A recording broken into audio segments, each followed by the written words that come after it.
সদনত বিধায়ক অখিল গগৈ আৰু মন্ত্ৰী অজন্তা নেওগৰ বাকযুদ্ধ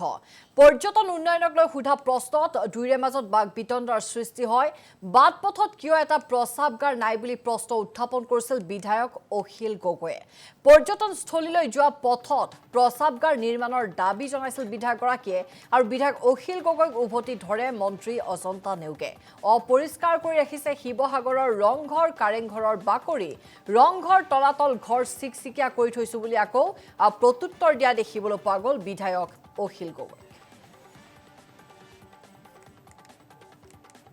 ৰিভাৰ টুৰিজম সন্দৰ্ভত বা আমি নদী পৰ্যটন আপোনাৰ কথাখিনি আপোনাক শুনিবলৈ কৈছো বাইদেউ সেইটো আপুনি কৰিব লাগে আমাক শুনাই থাকিলে কি হ'ব এটা বাথৰুম নাই ৰাস্তাত যাওঁতে গগৈ অধ্যক্ষ মহোদয়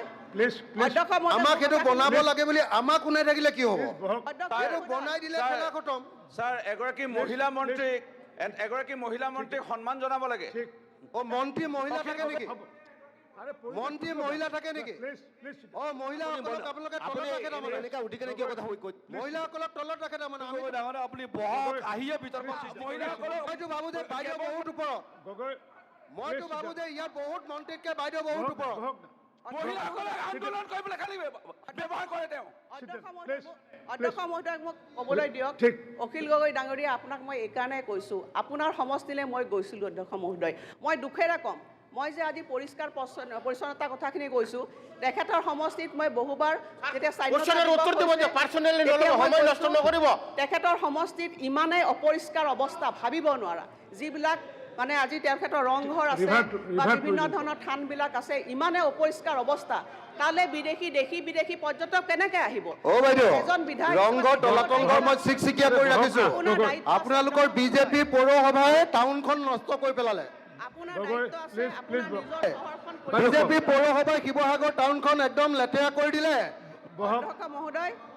মই আপোনাক এইখিনিয়ে কথা ক'ব বিচাৰিছোঁ যে পৰ্যটন মন্ত্ৰী হিচাপে মই বিচাৰিম অধ্যক্ষ মহোদয় আন্তৰিকতাৰে বিচাৰিম যে প্ৰত্যেকবিলাক বিধায়কে তেওঁলোকৰ নিজা সমষ্টিত পৰ্যটনৰ সমল থকা ঠাইবিলাক যাতে নিজা উদ্যোগ গ্ৰহণ কৰি সেইবোৰ কৰিবলৈ চেষ্টা কৰে মোৰ সেইটোৱে কথা আছিল ৰিভাৰ টুৰিজম সন্দৰ্ভত বা আমি সদনত বিধায়ক অখিল গগৈ আৰু মন্ত্ৰী অজন্তা নেওগৰ বাকযুদ্ধ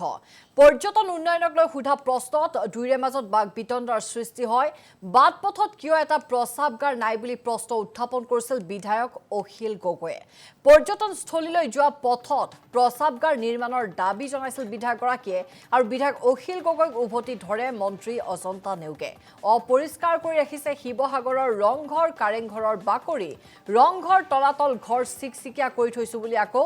প্ৰত্যুত্তৰ দিয়া দেখিবলৈ পোৱা গ'ল বিধায়ক অখিল গগৈ ৰিভাৰ টুৰিজম সন্দৰ্ভত বা আমি নদী পৰ্যটন আপোনাৰ কথাখিনি আপোনাক শুনিবলৈ কৈছোঁ বাইদেউ সেইটো আপুনি কৰিব লাগে আমাক শুনাই থাকিলে কি হ'ব এটা বাথৰুম নাই ৰাস্তাত যাওঁতে গগৈ অধ্যক্ষ মহোদয় আমাক সেইটো বনাব লাগে বুলি আমাক শুনাই থাকিলে কি হ'ব সেইটো বনাই দিলে খেলা খতম স্যাৰ এগৰাকী মহিলা মন্ত্ৰীক সন্মান জনাব লাগে ও মন্ত্ৰী মহিলা থাকে নেকি মন্ত্ৰী মহিলা থাকে নেকি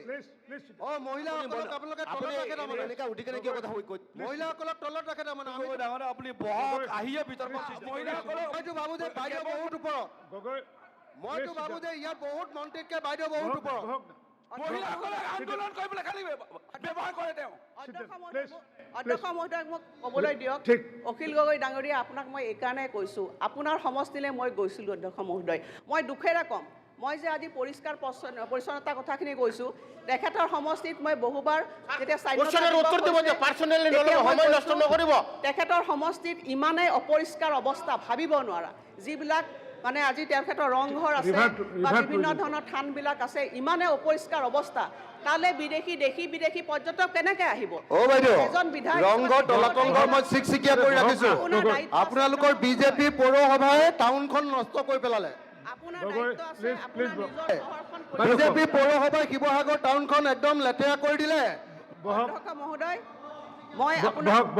আপোনাক এইখিনিয়ে কথা ক'ব বিচাৰিছোঁ যে পৰ্যটন মন্ত্ৰী হিচাপে মই বিচাৰিম অধ্যক্ষ মহোদয় আন্তৰিকতাৰে বিচাৰিম যে প্ৰত্যেকবিলাক বিধায়কে তেওঁলোকৰ নিজা সমষ্টিত পৰ্যটনৰ সমল থকা ঠাইবিলাক যাতে নিজা উদ্যোগ গ্ৰহণ কৰি সেইবোৰ কৰিবলৈ চেষ্টা কৰে মোৰ সেইটোৱে কথা আছিল এইটো ৰিভাৰ টুৰিজিম সন্দৰ্ভত বা আমি